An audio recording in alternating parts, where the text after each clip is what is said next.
18 lakh return দাখিলকারীর মধ্যে 70%ই কোনো tax দেন না। একে অবিশ্বাস্য মন্তব্য করে অর্থ উপদেষ্টা জানিয়েছেন এর পেছনে বড় দায় অডিট প্রতিবেদন কারসাজি।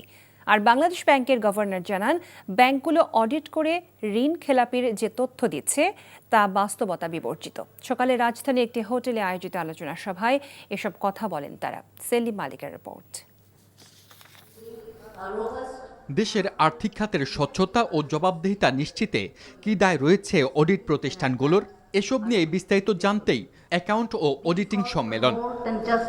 দুদক চেয়ারম্যান জানান, সাবেক সরকারের আমলে দুর্নীতি ও অর্থ লোপাটের অন্যতম হাতিয়ার ছিল দুর্বল audit report. When I left Bangladesh Biman, it was known to me that the cumulative loss of GMG exceeded 600 crore. When I was asked to give my opinion, the loss must have touched a 4-digit number. বেসরকারি প্রতিষ্ঠানগুলোর audit দেশের মানুষ বিশ্বাসযোগ্য মনে করে না জানিয়ে governor বলেন, খেলাপি ঋণের প্রকৃত চিত্র এখনো পাওয়া যাচ্ছে না। We cannot improve macroeconomic situation in any country if the financial reportings are not up to the standard. And much of our problems that we see is also reflected in the quality of the financial state reporting that has been provided officially, unofficially to various regulatory authorities over the years.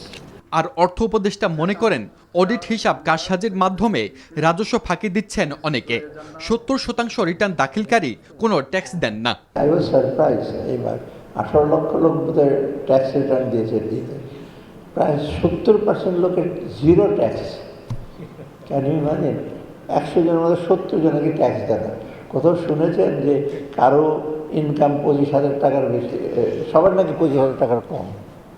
এটা রিক্সাওয়ালা তো 25,000 টাকার বেশি আয় করে, রিক্সাওয়ালাকে আমি taxable হিসেবে ধরছি না। তিনি বলেন, কেবল অডিট রিপোর্টই নয়, অডিটকারীদেরও জবাবদিহিতার মুখোমুখি করা উচিত। তাদেরও স্বচ্ছতা জবাবদিহিতা দরকার। সেলিম মালিক, এনটিভি নিউজ, ঢাকা। বান্ডেল থাকলে প্রতি সেনমানিতে টাকা বাঁচবে। বিকাশ সেনমানি বান্ডেল কিনে জিতুন প্রতি লেনদেনে।